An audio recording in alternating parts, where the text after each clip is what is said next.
Olá, bem-vindo a todos a mais uma live de saúde mental do Instituto Olhos da Alma Sã, Grupo dos Jungianos de Brasília, Clínica Social Jung Brasil e afiliados. E o tema dessa live de hoje são os estados alterados de consciência. Nós vamos discutir também um pouquinho sobre as psicoses, né, as doenças que fazem muita dissociação, né, na personalidade humana.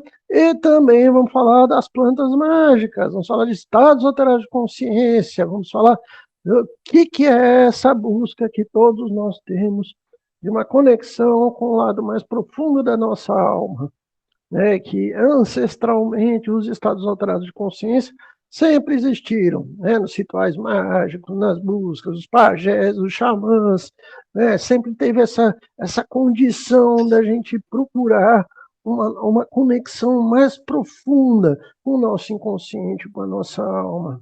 E isso perpassa também por dentro até dos fenômenos, isso que é intrigante, quando a gente vai estudar casos de pessoas com um transtorno bipolar, ou mesmo com esquizofrenia, né? E o Carl Gustav Jung foi um dos que trouxe isso para a discussão, né? Os delírios sagrados. Né? Tem uma certa proximidade aí entre, né, as coisas do sagrado e a loucura. Então, é sobre isso que nós vamos estar mergulhando nessa live, que é outro tema que não vai ter fim também, dá para fazer 50 lives sobre isso, mas nós vamos fazer. Né? Hoje está conosco o professor André do Paraná, que daqui a pouquinho vai se apresentar. Bem-vindo, professor. Obrigado. Né?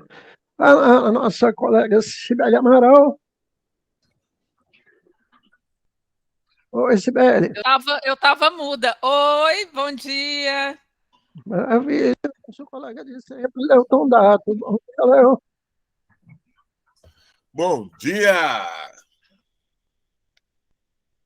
Eu quero começar com uma provocação, gente, sobre a proximidade, bem sobre esse tema, né? A gente tem uma questão muito curiosa, eu particularmente sempre me chamou muita atenção o tanto que todos nós temos uma certa curiosidade, né, de querer entrar nas casas mais profundas do inconsciente, mas ao mesmo tempo também a gente tem muito medo, né?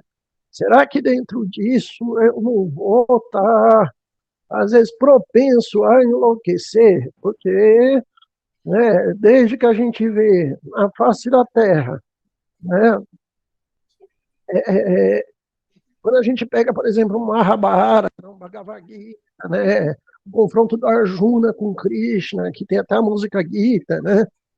Você dá para perceber que a personalidade ali do coitado do Arjuna dá até uma dissolvida. Ele fala, pai do céu, né? O que é isso? Né? Para que eu não consigo ver. Né?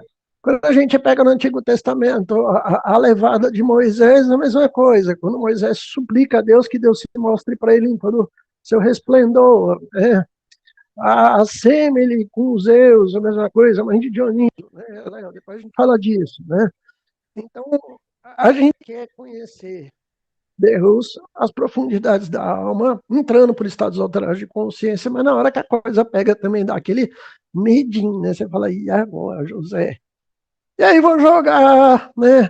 Primeiro para o nosso professor André, né? O que é esse fascínio que nós temos, né? E ao mesmo tempo um fascínio com medo, né? E aí, professor André? Sim. Assim, acho que tem algumas questões aí que são importantes, né? Porque quando a gente tem esses estados alterados, né? Seja por uso de psicodélicos, né? Seja quando a pessoa tem isso, né? Por conta de uma psicose, apesar de serem fenômenos diferentes, né? São fenômenos também desse contato com o inconsciente, né? E com essas camadas assim mais profundas da psique, né? A diferença é que com o psicodélico a gente tende a surfar mais, né? A navegar mais, né? E a psicose a pessoa se afoga, né? Então essa que a gente poderia entender como uma das diferenças, né? Entre o uso de psicodélicos, né? Quando ele ocorre bem, né? E não dispara uma psicose, e quando você tem uma situação de psicose, né? Porque aí os conteúdos eles emergem, só que o ego ele não dá conta de integrar aquilo de alguma forma e a pessoa permanece desintegrada, vamos assim dizer, né? Ao mesmo tempo, tanto que na própria terapêutica psicodélica, no começo, os psicodélicos eram chamados de psicomiméticos, né? Porque eles teoricamente imitariam psicoses, né? E essa teoria, esse modo de abordar os psicodélicos, ele foi abandonado justamente porque observava-se muitos efeitos positivos depois do uso dos psicodélicos também em diversos pacientes. Então, como que dava para comparar algo que, uma patologia, que seria algo ruim, né? E aí você usar aquela medicação para entender uma patologia, quando na realidade o efeito da droga, da substância, estava também proporcionando efeitos positivos, né? Então, começou a gerar uma certa dificuldade, né, de você compreender esses dois pontos, né? E acredito que quando a gente fala de Jung, né, isso fica muito forte, né? Porque essa coisa do contato com o inconsciente, ele pode ser muito rico, né? Você pode entrar no inconsciente, matar o dragão e pegar o tesouro, ou você pode ser engolido pelo dragão também, né? Então, tem toda essa questão, né? Que você pode tanto encontrar cura quanto você encontrar o veneno, né? Então, por isso que é um processo que precisa de cuidado mesmo, né? Tanto é que num confronto inconsciente que o próprio Jung teve com essas camadas mais profundas, isso está descrito no livro vermelho, tem um pouco no Memorações e Reflexões, está nos livros negros, né? A primeira etapa é bem a que o pessoal chama de, Jung batizou de descida aos infernos, né? Você vai ver coisas ali até que são complicadas e que acontece também no fenômeno ritualístico, né? Cibele, né, o cinema retrata muito isso, né? De repente, o ser humano tem essa jornada de busca pelo sagrado, né? Mas nem todo mundo, no ato criativo, também consegue se estruturar dentro disso, né? Aliás, tem histórias e histórias e filmes e mais filmes falando disso, né, Sibeli? Tem um certo fascínio, né? Mas eu penso assim que essa abordagem da psicose no cinema, eu não sei se ela já foi realmente explorada com um pouco mais de embasamento científico, sabe? Eu vejo que tem muito essa figura do psicótico assassino, né? Da figura ali sempre estereotipada, né? E, no entanto, a gente tem tantas pessoas esquizofrênicas que não têm esse tipo de comportamento, e cadê os filmes sobre elas, né? São mais Sim, raros. o próprio transtorno bipolar também, o que tem de pessoas geniais e com transtorno bipolar que mereceriam até filmes, né? E que Tem é o uma que você série falou, né? interessante que tem uma protagonista que tem transtorno bipolar, que acho que eu não me lembro o título agora, não sei se é Homeland, não, acho que não. Eu sei que ela é uma agente do FBI e ela tem um grande conflito, porque, por um lado, ela é genial justamente por causa da bipolaridade dela, e, por outro lado, ela tem muitos problemas na profissão por conta da bipolaridade dela. É bem interessante. Depois eu pego aqui o título e falo para vocês. Mas eu estava Maravilha. ouvindo também o Andrew falar, assim, uma coisa que me ocorreu, você falando e ele falando, né, Jorge, é o medo de enlouquecer, enlouquece, né? O medo de Sim, perder o controle, né? o Isso é medo, interessante também, o da medo gente de, falar. o medo de entrar em contato com essas camadas mais profundas, né? Será que eu dou conta, né? E os relatos religiosos, que eu pego a religião para mostrar isso, a gente vê que o ego dá uma fraquejada violenta, que é um joelhaço na coxa, que é aqueles para desmontar qualquer um, né? E aí, professor Léo? Lunático, passou. Vai trazer a Hecate para a roda já? Puxa, antes da Hecate, eu vou trazer a Selene hoje também. Vou trazer. Tava ontem, sincronicamente, a gente falou do tema da live, eu fui pegar um livro porque eu estou mexendo aqui nos meus livros aqui em casa, né? E aí eu lembrei de uma coisa que acho que vai bem de encontro com o que o Andrew, que a Cibele estava falando.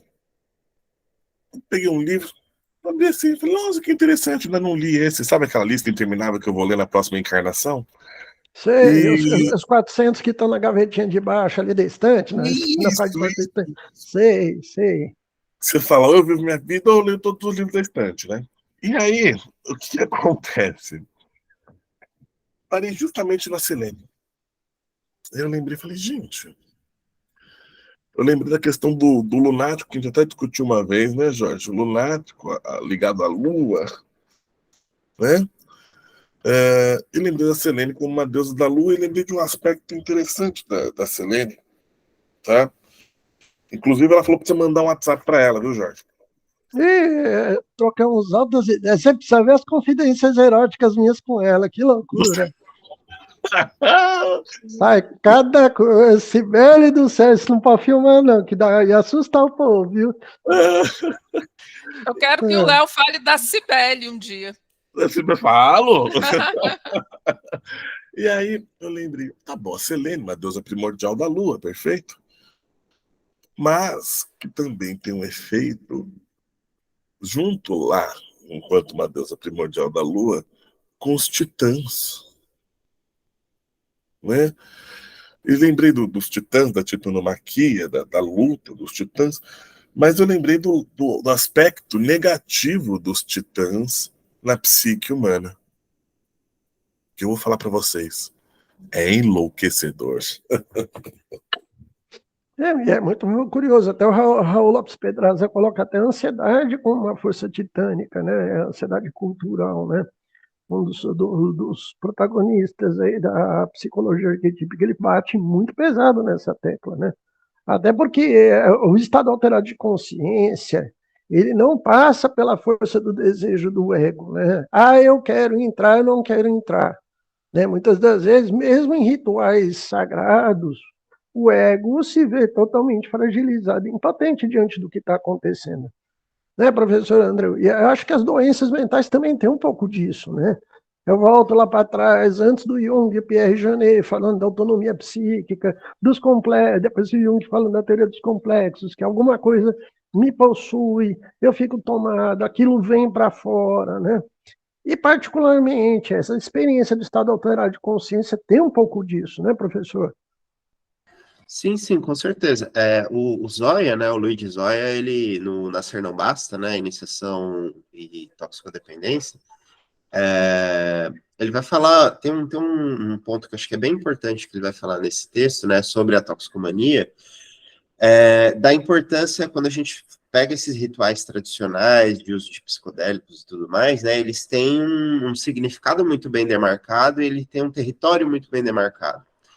E esse significado, esse território, eles ajudam a dar esse contorno que acaba faltando muitas vezes na experiência pelo ego ele ter essa dissolução. Né? Então, quando você tem um uso ritualístico, você tem algumas facilidades para você conseguir depois reintegrar essa experiência, porque você já tem, de certa forma, algumas referências anteriores, seja do ponto de vista ritual, seja do ponto de vista do significado, que vão colorir essas experiências, né? Elas não vão ficar totalmente jogadas. Então, o sujeito ele dissolve o ego e depois ele se reconstitui também a partir de uma referência externa.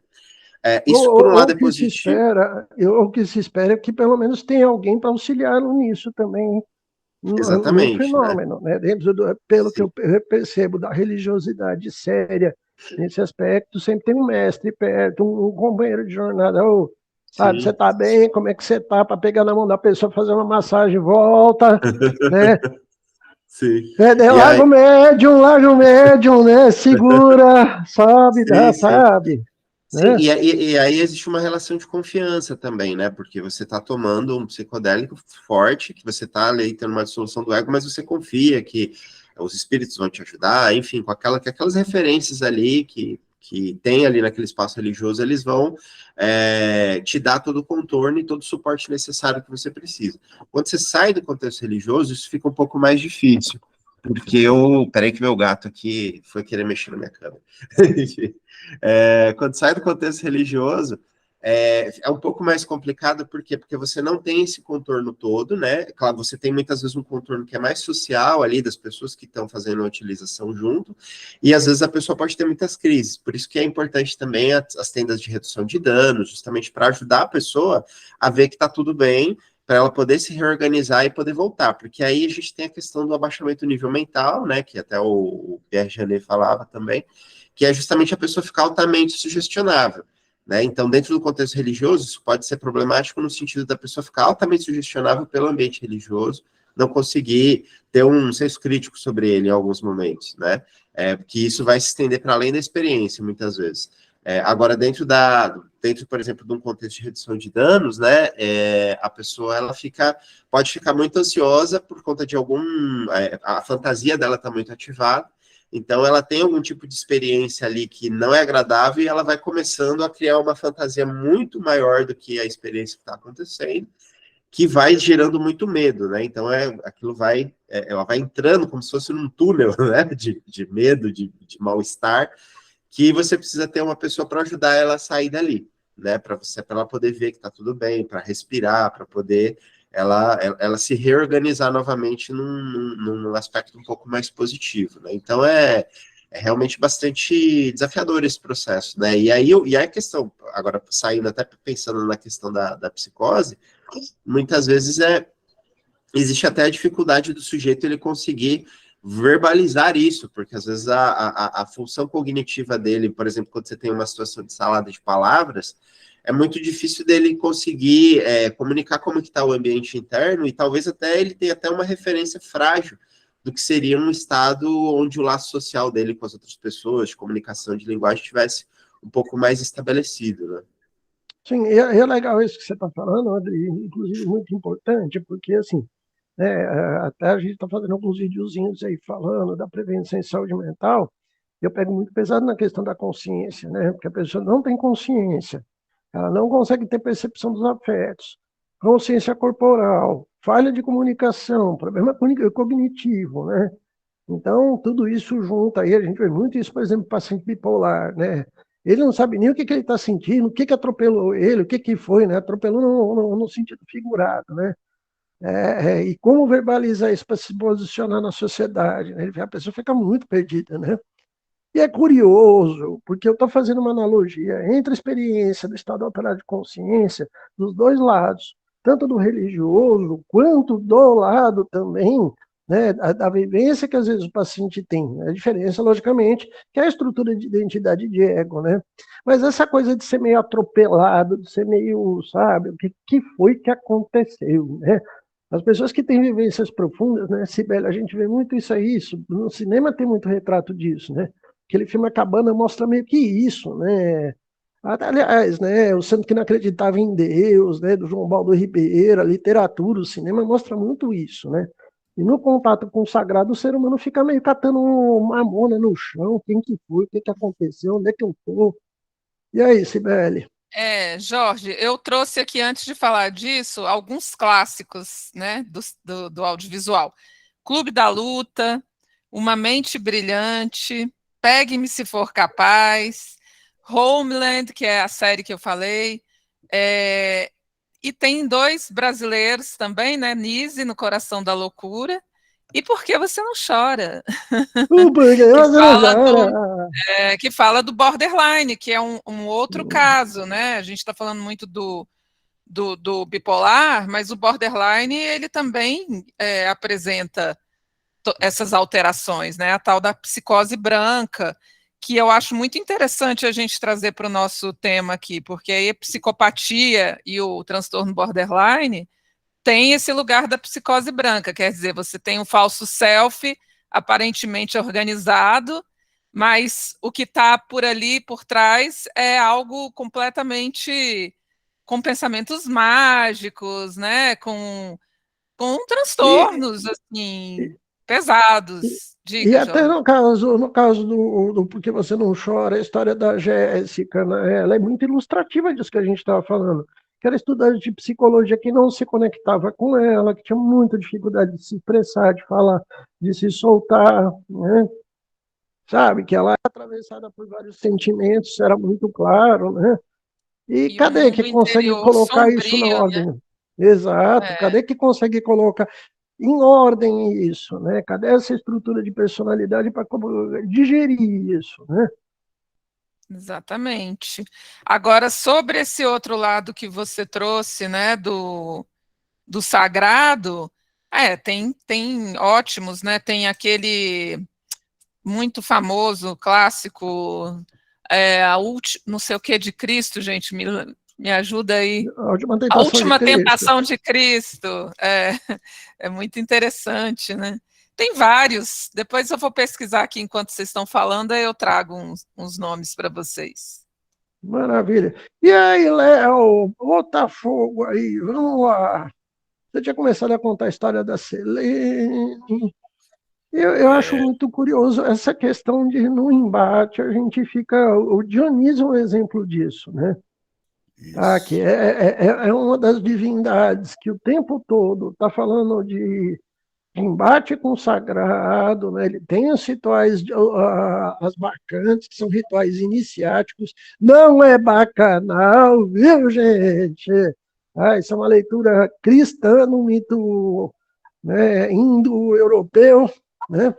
É muito curioso que o tempo todo é uma coisa, o Dionísio tem essa coisa de solve e coagula, né, da individualidade, dissolver perante o contato até com a substância, com o mágico, né, e não restará pedra sobre pedra, né, ou você muda e você me segue, que cada um carregue essa cruz e me siga, né, ou não vai, né, é muito curioso esse embate de dissolução até da personalidade dentro desse contato, né, que a gente está falando, que a gente vê nas doenças mentais, vê nos rituais sagrados, e aí? Exatamente. Eu ia até falar de uma outra, rapidinho, uma outra experiência da consciência alterada. A incorporação, né, gente? Rapaz.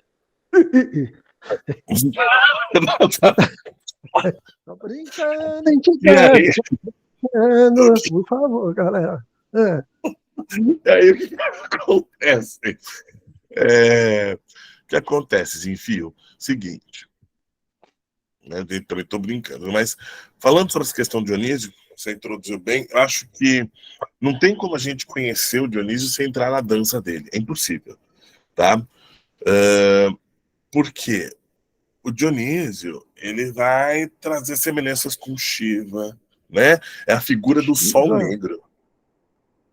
Eu gosto dessa figura, até porque eu nem sou louco para falar o contrário, né, gente? Mas o Dionísio, ele vai trazer... Tem 3 deuses associados ao Sol Negro, que é o Baco, Plutão e Saturno, né? E entrar nessa dança dionisíaca é terrível, porque é um deus, e eu acho que é o deus mais complexo que já se mostrou para nós. É um deus estrangeiro, né? Que por onde ele vai, não está no seu lar, não sabe de onde que ele veio. E Dionísio com as suas panteras, com os leopardos, que é o senhor das sombras, o rei dos mortos, que anda sobre a terra, nesse sentido, tá? E é justamente ele que vai trazer essa experiência divina, que é o senhor da agonia e ao mesmo tempo o senhor do êxtase, né? Ele Cara, leva é São João da Cruz no 12, né? É uma experiência mística, né? Se a gente for olhar no sentido religioso, né? Só que isso é complicado, né? Porque a gente está falando de um embate que o indivíduo vai ter com ele mesmo, onde a personalidade é dissolvida diante dos estados alterados de consciência para ter uma reconfiguração via self, né? E aí? Exatamente. E ele leva a um tipo de experiência narcísica, que é um mergulho, mas é um mergulho incontrolado nessa própria imagem, né? É a descida aos infernos do primeiro capítulo do livro vermelho do Jung.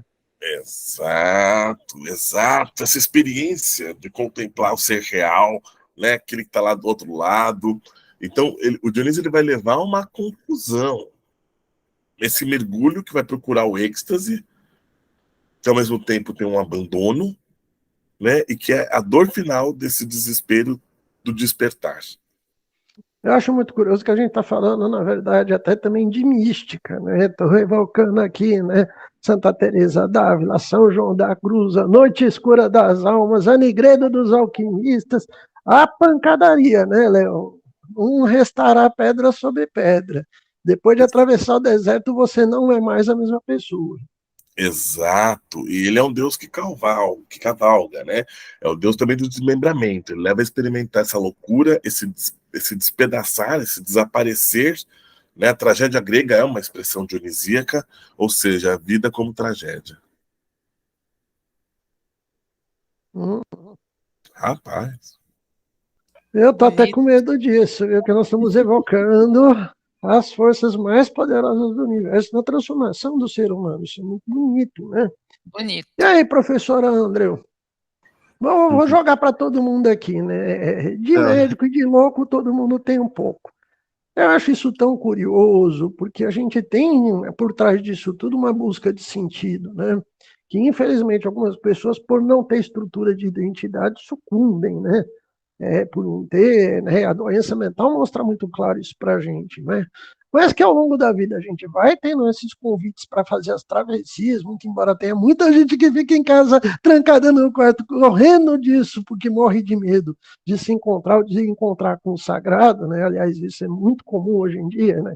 O cagaço de viver, para falar no português rasgado, né? Mas, ao mesmo tempo, a vida é muito gentil, que ela nos empurra para isso, por bem ou por mal, né? E aí, quem quer falar aí dos três? Vamos lá, né? Tem algumas coisas que conforme a gente foi conversando, eu fui lembrando aqui. Tem uma coisa bem interessante, assim, que em relação, por exemplo, à psicose e psicodélicos, né? Porque a gente tem hoje em dia um protocolo de que, por exemplo, pacientes com transtorno bipolar ou pacientes com esquizofrenia não podem tomar psicodélicos, né? É curioso isso, o professor está tendo muita pesquisa, até para quem está assistindo a gente que não viu nada. Hoje, as principais universidades do Brasil, inclusive aqui no estado de Goiás, a UEG, está tendo campo de pesquisa, um campo intenso de pesquisas na área farmacêutica sobre isso, né? Sim, Fiquei sim. até surpreso, né? Mas, assim, esse protocolo de que você não pode, por exemplo, na psicose, utilizar psicodélicos, é mais por uma questão de segurança também, por alguns conceitos relacionados a como funcionam a mente, do que especificamente por uma questão empírica. Tanto que, por exemplo, tem uma pesquisa que foi feita com ayahuasca e pacientes borderline, agora eu não vou me lembrar o país que fez essa pesquisa, onde teve uma melhora em alguns sintomas, né? Não em todos, mas em alguns sintomas do transtorno de personalidade borderline, principalmente a parte de organização emocional. E um transtorno que já está bem próximo, né, das psicoses, por exemplo, se a gente for parar para pensar. Eu vi alguns estudos aqui na Escola Paulista de Medicina, na Santa Casa de São Paulo, no Departamento Sérios de Psiquiatria, estudando também os cogumelos, né, a psicofilibina, me lembra o nome? Psilocibina. Isso, eu vou gastar 2 vidas para falar esse nome aí, isso é trava-língua, né?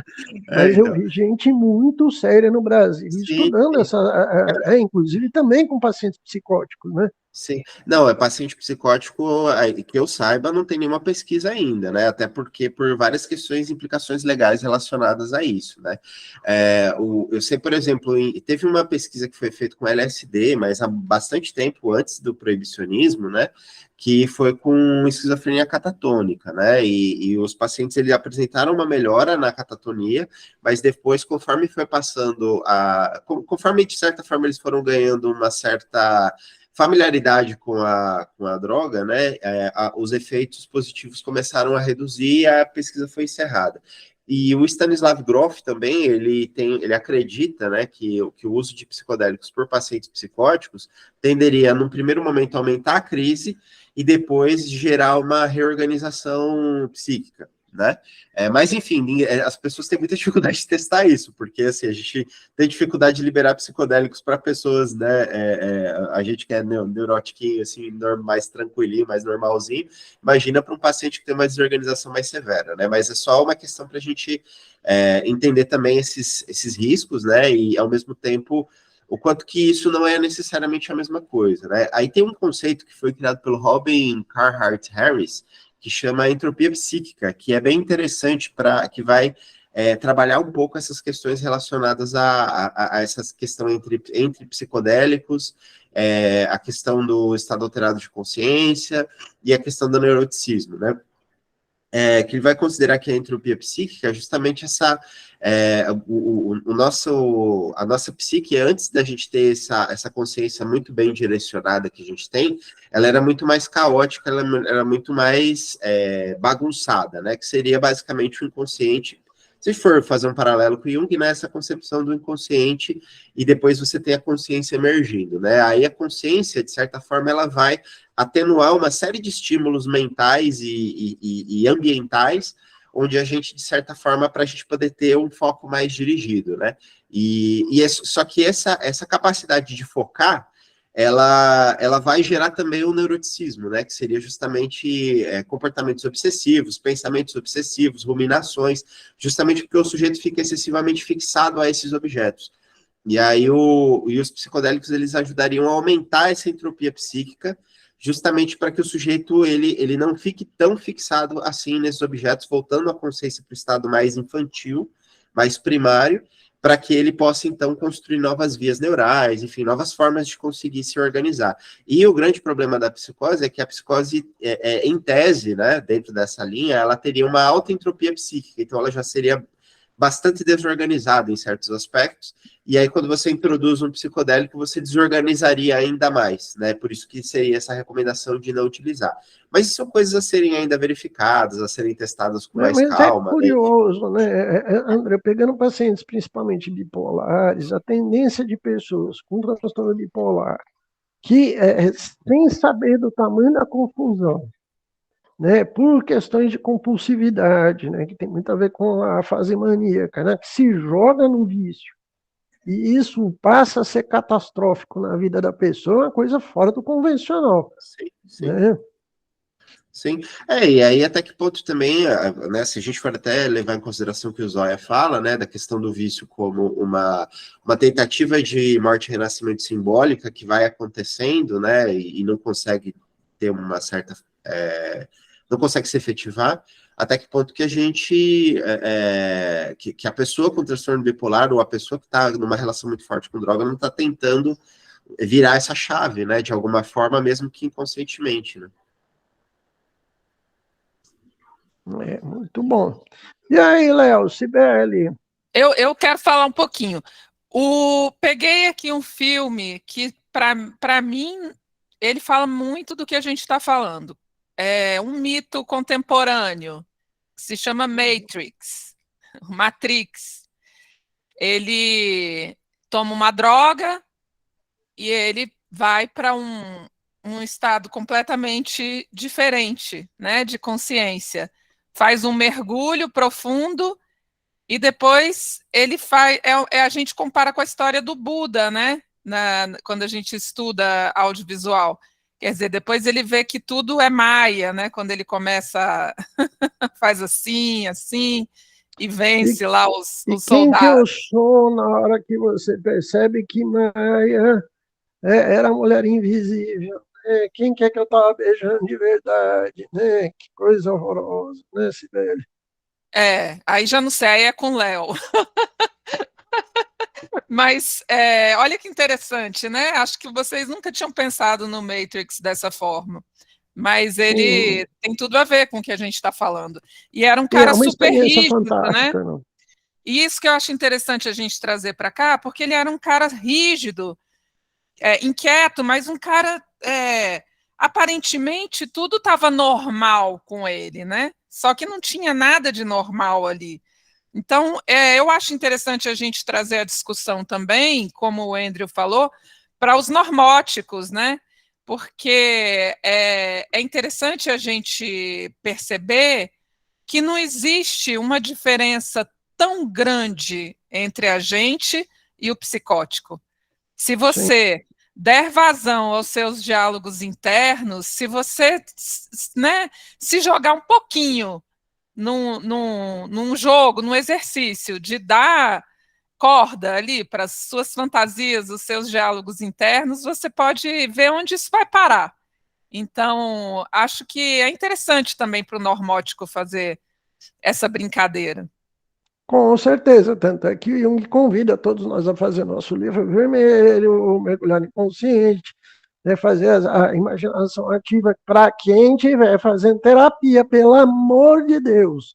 Sem terapia, não brinca com essas coisas que você se machuca, porque você vai ver, às vezes, o que você não queria ver. Você vai lembrar do ex, Você vai ficar com saudade, ele tá em outra, você vai rodar. Mexe com quem tá quieto sem terapia, não, sabe? Tem regrinha para brincar com essas coisas, né? Eu bato muito nisso. E é curioso, né, Sibeli, que essa experiência de mergulho ela é inevitável na nossa vida, né? Você pode postergar, mas uma hora ela vai vir, né, Léo, Sibeli, né? A gente tem uma certa hora da vida que a vida nos evoca, fala, vamos, vamos, né? E o Matrix eu acho ele interessante nesse sentido, que você falou do normal, né? Doutora Anísio da Silveira, saudade dela, tia Anísio, um beijo para você, sabe? Ela falava para a gente claramente, né? Gente normal é muito chata, né? Ave Maria, Deus o livre de gente normal, né? Eu morria de rir quando ela falava isso, né? Ai, não. Ai, muito certinho, coisa mais sem graça de gente certinha, né? E aí, Léo?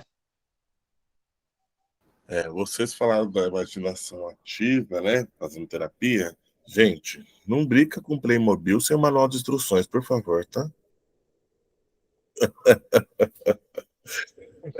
Tem uma hora que a vida chama, Jorge. Tem uma hora, eu acho que faz parte dos nossos movimentos cíclicos da vida fazer catábases, essas descidas ao Avernal. E pelo amor dos filhos que ainda não tem, gente. Avernal não é inferno, porque senão eu mando todo mundo pro inferno. Tá? Avernal é o que está abaixo. O grego não tinha inferno. Né? Capeta é uma construção do livro de Enoque. Mas essa experiência, né? E aí tem uma questão que eu acho interessante, porque no Hades nós temos o Cérbero, né? E a Górgona, que é controlada pela Perséfone, que evitava o pessoal de fugir, né? E o Dionísio, ele passa por esse lugar, mas ele é aquele que brinca com a máscara. Ele dá a máscara e tira. Então, isso coloca num lugar de impessoalidade. O que eu acho mais curioso disso tudo, gente, é o seguinte, né? Nós estamos falando de descida a mergulho no inconsciente.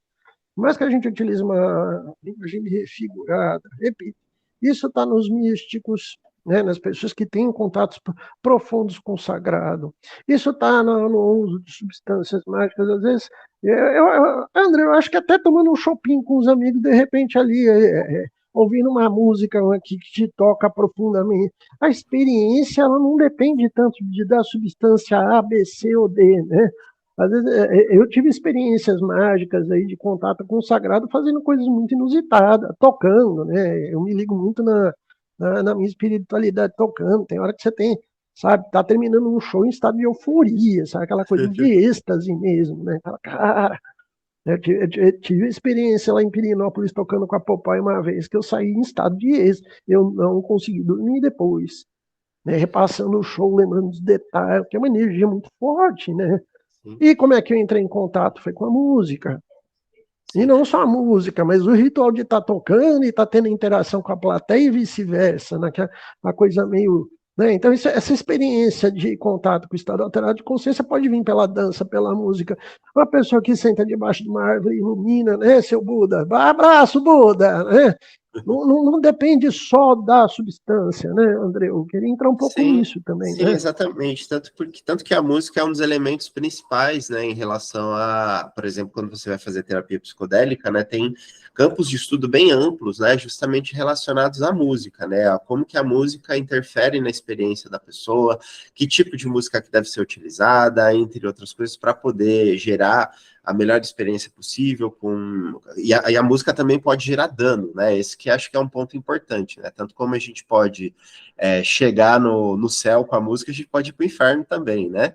E, por exemplo, quando a gente fala de uso de... que nem você falou da cervejinha. Tô no bar, na cervejinha, tem um êxtase com a cervejinha. A cerveja ela é usada em alguns rituais também, principalmente vikings, né? Assim, pessoas que estão relacionadas ao paganismo nórdico, etc., utilizam, né? Era utilizado antigamente, né? Então, a gente vai... Assim como também a gente utiliza em terreiro, né? Cerveja, vinho, cachaça, né? Então, também, apesar de serem drogas mais mundanas, vamos assim dizer, mais comuns, mas, né, que já não tem aquele ar de sagrado tão forte, ainda assim são bastante utilizados, né? Eu queria falar uma coisa que eu acho que é importante, que a gente está falando um pouquinho sobre a questão das pessoas muito normais, que são chatinhas. Eu vou em defesa dos normais agora. Tem uma passagem que acho que é bem importante do Jung, quando ele vai falar sobre psicose latente, né? Que já que a gente está falando também de psicose, né? Que ele vai falar que ele vai atender, né? Que ele tem, acho que está no Memórias, Sonhos e Reflexões, que ele vai atender um rapaz. Ele era esse jeitinho, muito normalzinho, tudo muito certinho. E aí, quando ele começa a análise com o cara, ele descobre que o cara, né, tem uma psicose latente, né, que ali a normalidade é justamente a forma que ele tem de se manter minimamente organizado. Então, ele fica muito focado na normalidade, porque é o que ele dá conta, né? Então, muitas vezes a gente pode pensar até no sujeito que é excessivamente normal, como um sujeito que está ali com uma psicose latente. E a gente pode ver isso, até que ponto que isso não tem a ver até com o momento político que a gente está, né? Enfim, certas situações que aconteceram aí em termos de, assim, de surto coletivo mesmo, né? E justamente um surto coletivo que vem para tentar reestabelecer uma normalidade, né? Que foi perdida, né? Então, normalidade que eu digo no sentido de tradições, no sentido de visões de mundo e uma série de elementos que estão relacionados com uma modo de pensar a realidade, pensar a vida, que a gente está deixando para trás, né? E que se tem uma dificuldade estrutural de fazer isso, né? Enfim, então, acho que é uma discussão também que a gente acaba expandindo, né? Até para a coletividade também, né? Essa questão de o que é loucura e o que é realidade, né? Tem até autores que vão falar, por exemplo, que a gente alucina a realidade o tempo todo, porque a nossa fantasia do futuro é uma alucinação e a nossa memória do passado também. E a gente se pauta justamente nessas balizas, né? Que na realidade é basicamente uma alucinação, né? O mercado financeiro, a gente pode pensar que também ele se pauta na crença de dinheiro, né? E não exatamente em dinheiro, né? Em crédito, né? Na ideia do crédito. Então, a gente está numa grande alucinação coletiva e acho que a gente está muito normal, né? Posso falar uma coisa? Exato. Sim. Você falou da cerveja, tem uma deusa suméria da cerveja, Ninkasi, né? E só uma coisinha aproveitando aqui, o que sustenta, né, essa questão dionisíaca é a loucura, mas é uma loucura inerente ao próprio mundo, né? Não somente um estado degenerativo, mas é algo que acompanha essa perfeita saúde de um binômio. A vida em oposição com esse contato e possibilidade de morte, de enlouquecimento, né? E você falou do terreiro. Gente, eu adoro estar lá no terreiro e tomar um marafo com Exu. Ô, coisa boa. Bom demais, separar da maternidade.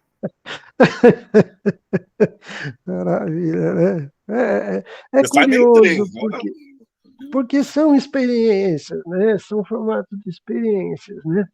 E isso vai gerando para nós caminhos, né? Cada um tem seu caminho, né? A gente tem que respeitar mesmo o caminho da pessoa que não dá conta de fazer nada disso, né? Agora, desde que ela saiba o que é esse chamado do mergulho da vida dela, né? Não, Cibele? Sim, muitas coisas interessantes. Eu queria levar um pouquinho para um ladinho da religião, né? Como vocês estão falando aí do candomblé, eu sou uma pessoa que fui 20 anos de candomblé. E até que aquilo já não fazia mais nenhum sentido para mim e não me levava para esse lugar que a gente está tanto falando aqui, do transe, do êxtase. E aí, a transição natural foi, pasmem, para a religião evangélica. Eu hoje sou evangélica. E na religião evangélica eu encontrei o transe, eu encontrei o êxtase, que a gente não encontra mais na religião católica. Então, eu, como sou uma pessoa que gosto de ter fé, né, eu tenho uma relação não de pensamento mágico, mas já tive muito, mas de isso é bom para mim, isso é bom para a minha vida, isso me faz bem. Né? Ter essa crença me faz bem. Então, eu tive que buscar o que ia trazer de volta essa sensação de transcendência. E, de fato, assim, a religião católica, eu acho que ela ficou para trás, né? pelo É menos aqui. curioso, sim, depende da pessoa, né? São experiências muito. Eu acho que o que é curioso que você está falando são caminhos individuais que cada um vai ter o seu, né? Eu tive o meu, o Léo tem um dele, né? Tem gente que faz o caminho contrário, sai do evangélico, vai para o candomblé, É né? Não verdade, tem uma regra, porque não você tem tem. que se ligar exatamente ao que está fazendo sentido para mim, né? Eu acho isso muito curioso, né? O que de verdade te faz sentido, né? Onde é que está essa força desse axé, né? Essa força vital, essa força que vai te ligar dentro disso, né? E acho que é curioso porque isso não passa nem perto da nossa consciência, né? É muito aqui, né, no peito, né? Você vai sentindo, pô, aqui tem a energia daqui bateu comigo, não bateu, isso aqui acredito, isso aqui não acredito, né? Mexeu, não mexeu. Não é assim, gente? Pelo menos eu Sim. particularmente eu tenho essa visão, né? Até essa fala da Cibele me lembrou uma coisa, falando da questão do católico, né? Eu lembrei uma entrevista que eu vi no Jô Soares de um padre católico, que ele conta uma experiência, justamente uma experiência assim que fez ele virar padre, né? Porque ele tem desenvolve um trabalho muito bacana com principalmente adolescentes e uso de drogas, né? Porque ele também teve um histórico de uso de drogas na adolescência, na juventude, e ele conta que ele decidiu virar padre um dia que ele estava num show, ele estava bolando um baseado com os amigos, e aí teve uma hora que ele pegou assim e fez assim com a mão, para poder limpar, né, para poder colocar o restinho da maconha que estava na mão dele no baseado. Na hora que ele fez assim, ele se viu vestido de padre, mexendo ali nos aparatos assim da Eucaristia e fazendo assim no paninho para poder limpar o restinho da hóstia que tinha lá. E naquele momento ele decidiu que ele ia virar padre. Aquilo veio como uma revelação para ele num lugar totalmente assim, num contexto totalmente. Você pode imaginar que assim, você não teria esse tipo de experiência, né? Tão transformador. Ele namorava, terminou com a namorada porque falou que ia virar padre, né? Enfim. Então, é uma história bem interessante, né? E isso acontece mesmo, né? Assim, existem, assim como eu já conheci pessoas assim vinculadas à Igreja Católica que tinham uma relação muito forte, principalmente com os santos, né? Então, realmente é muito particular mesmo, né, da pessoa, assim, né? A questão do Agora, é Espírito muito Santo, interessante, mensageiro, né, que vem e traz as mensagens, né? As revelações. Verdade, né? verdade. Léo, quanto tempo nós temos, por gentileza?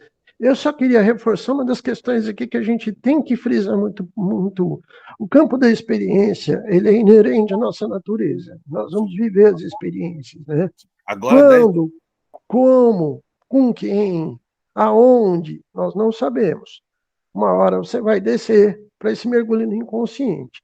E é notório que a gente tem que ter, para poder fazer essa viagem, muito suporte, né? Fazer terapia, se olhar, não ter medo de se olhar.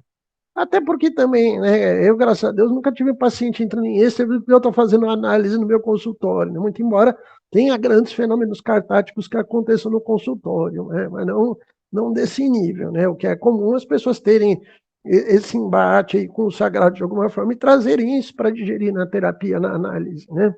Tá? Eu queria falar disso, né? Desse momento que até o professor André trouxe muito importante, que embora a gente tenha estado alterado de consciência a vida toda, o tempo todo, o pé no chão e o pé na realidade é vital para sobreviver, né? Porque viver no delírio hoje em dia é catastrófico, né? Eu queria direcionar esses últimos 10 minutos para isso, né? Ouvindo de vocês, né? Quem quer começar? Quer começar, Posso, Sibeli? posso começar. Eu pensei uma coisa enquanto você falava, Jorge, que tem um mergulho que a gente faz, né, quando tudo corre bem, como diria o Carl Rogers, é o tornar-se pessoa. Então, é um mergulho que a gente faz para fora do clã, daquele clã da família, né? Quando a gente começa a perceber que nem tudo era o que a gente pensava, nem tudo era do jeito que a gente pensava. Eu já acho que esse é um grande mergulho que muitas pessoas não fazem, né? É um mergulho essencial. E aí Jung, não sei como ele chama, não sei se é a metanoia, não sei o que é, vocês podem me contar, mas eu acho que esse já é um processo muito bacana para a gente pensar de sair da nossa normalidade e entrar num outro lugar. Andrão. Falando sobre a questão do pé na realidade, né? Pensando principalmente na experiência psicodélica, né? E falando de um ponto até mais amplo, assim, também da experiência religiosa, né? Com enteógenos, né? Uma coisa que eu observo, que acho que é um dos principais problemas que a gente tem, que está muito relacionado à nossa cultura, né? Que é essa cultura de domínio, né? A gente tem uma cultura de domínio, né? A cultura branca, né? Basicamente. Então, que é justamente uma tendência à inflação egóica. Então, o sujeito ele faz utilização do psicodélico, e aí aquilo, de certa forma, essa tendência ao domínio, a achar que manda em tudo, né? Tanto que a nossa cultura ela se baseia em Adão e Eva, né? Que é assim, ó, tudo que foi feito aqui é para vocês, pode usar do jeito que vocês quiserem, né? O Jardim do Éden. Então, essa cultura que, por exemplo, a Ailton Krenak vai denunciar bastante, faz com que a gente tenha uma tendência, muitas vezes, à inflação egóica. Então, é muito comum, pelo menos os pacientes que eu conheço que deram uma surtada a partir de uso de psicodélicos, né, que provavelmente já tinha uma predisposição, né, à psicose, ter delírios, por exemplo, de que, eu tenho telepatia, eu consigo prever o futuro, eu consigo saber tudo o que vai acontecer, né, então a pessoa começa a inflar excessivamente o ego, e esse ego vai tamponando a própria realidade, né, então esse cuidado para com essa inflação, esse exercício da humildade, esse exercício de compreender que, assim, não é porque você toma um psicodélico que você é melhor que outras pessoas,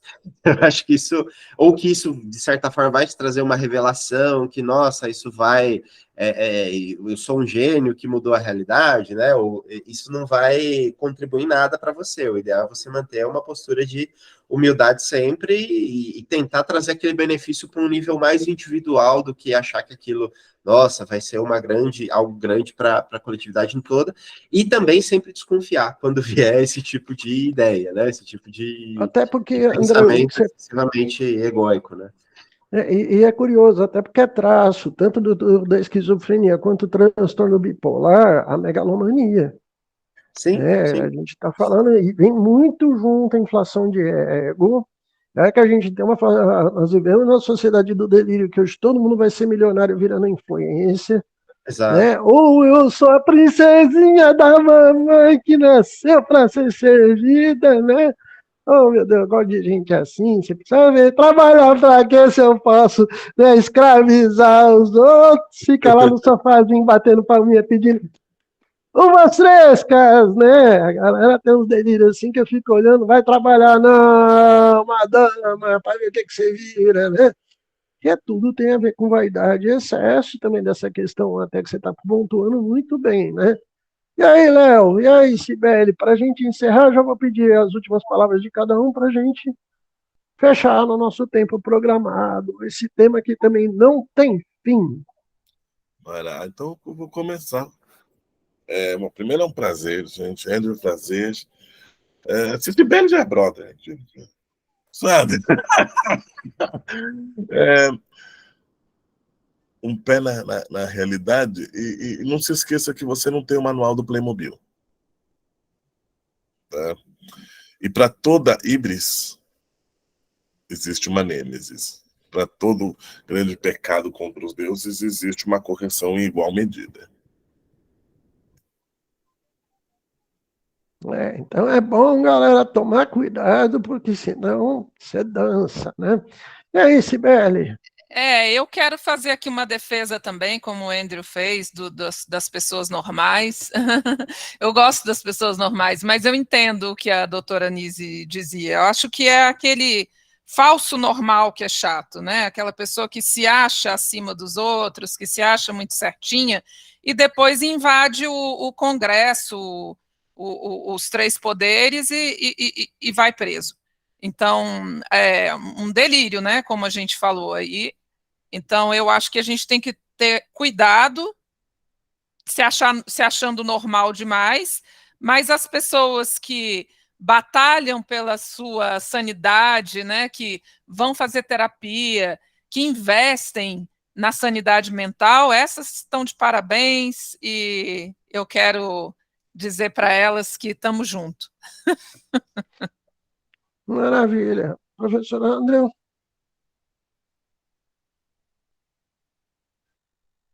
Você está mudo, eu Tá acho. mudo. Isso. Desculpa, gente. Queria agradecer o convite, né? E prazer em conhecer vocês também, tá? E acredito que é isso, né? É importante a gente ter esse exercício aí de humildade, né? Tanto do processo do outro, né? Seja numa psicose, seja numa toxicomania, seja no uso de psicodélicos, seja na normalidade do outro, né? Acho que essa é uma coisa que a gente precisa exercitar um pouco, né? E até para a gente poder ter um pouco mais de tolerância também, né? Que a gente está com tanta dificuldade hoje em dia. E pegando as palavras do professor André, muito obrigado a todos que estão aqui assistindo. Só para complementar, eu sempre falo que o verdadeiro exercício da espiritualidade, ele é um caminho mais de ser gente boa, de ser mais tranquilo, de autocuidado, até porque o que a gente vive nesses outros estados não é brincadeira, de solução da identidade, da personalidade, que isso é inerente a esses estados, até para ter transformação, não é brincadeira. Faça terapia, se cuida, e faz parte da humildade aceitar ajuda e pedir ajuda. Estou tendo experiências aí profundas, pelo amor de Deus, ajuda. Porque sozinho nessas horas você pode se perder e se machucar demais. Não é brincadeira isso. Tanto é que tem gente que vai e não volta. Tá? Fica muito perdido, não dá conta das vivências que está tendo, porque são muito profundas. E profundidade evoca transformação. Então, faz terapia, se cuida, pede ajuda de pessoas que já tiveram essas vivências mais profundas. Não é difícil as identificar por aí. Se trabalha para virar uma coisa melhor. Viva Dioniso! Tchau, tchau, gente. Obrigado. Tchau, obrigada.